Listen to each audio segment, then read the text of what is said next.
everybody, we're just looking at another wee fault today on the Range Rover Sport. Let me just show you the dashboard just now, if I can turn this around, if you can see that. So we've got the red parking brake light on, that's fine. If I take the parking brake off, it will go off, it's fine. Okay, this is the front wheel arch we're going to now. I have taken out a couple of screws and plastic poppers that hold the guard on. It's pretty easy to come off, and if you lower it down, I want to just bring you in here, you'll see some of the wiring limbs. Now this one here is for our brake wear indicator. Now it was plugged in to this here, but obviously when the brakes were done this wasn't replaced.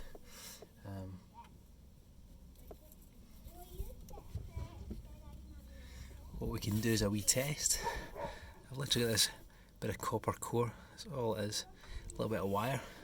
I'm going to plug it in here and see if it turns off our warning lamp. So let's do that just now and see if that works. Okay, so you can see that's plugged in now. I'm just going to leave it like that and see if that turns off the error for us inside. Okay, let's start this back up again and see. We'll do is we check, so we're in the car, and give it another couple of seconds. So there you go, we definitely know that it's the front wear indicator that's damaged. A lot of times I've seen in this cars that people want to save £5–10 and just don't bother replacing it when they do the job, but for the sake of £5 or £10 it's hardly worth it. So I have already ordered one. It's here, so I'm going to just throw it on. It's really easy to do. We'll go through it once I've got it in place. But literally all I've done to prove it was the front is putting in that little bit of wire between the two contacts, bridging the circuit back to the computer in the car. Now if you've got a fault code reader, this won't show up. This is literally a link to a fault on the dashboard. It doesn't go through your ECU, it's just to the dashboard. So this is the old wear indicator. It doesn't actually look worn, and that just sits in on the clip on the pad just like so. So what I think must have happened is it looks pretty limp there, so I don't know if it's been damaged when it was taken off the last time, but it does look original. I mean, there's a lot of kind of rust and bits and bobs on it, so it doesn't look like it's been replaced. It's definitely not as new as the pads and the discs. So what we're going to do is literally just put this in place, and then shiny new one, feed it in and plug it in, and we'll give you a wee view of the dash when we've done this. Alright.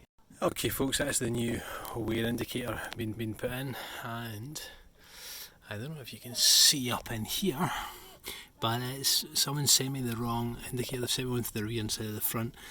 So that there, I mean, you can see my finger, is literally a grommet, an electrical grommet I've cut and quartered, pushed in there just to hold it in there, because you'll see the grommet is actually down here on the protection instead of up there.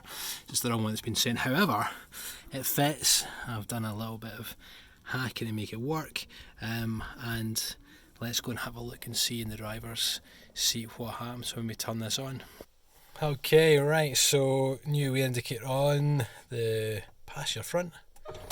Start it up, so obviously the wheel will go back on, tighten it all up, and the guard, tailgate open, that's fine. I've got the boot open just now holding some tools. So yeah, that is fantastic. I'm happy with that result. Smashing.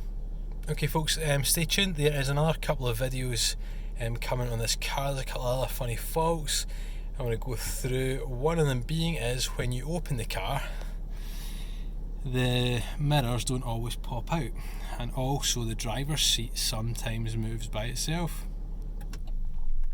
So stay tuned for that. Subscribe, like, comment below for anything you'd like to see done to this Range Rover, or any fixes that you'd like to see carried out. Cheers.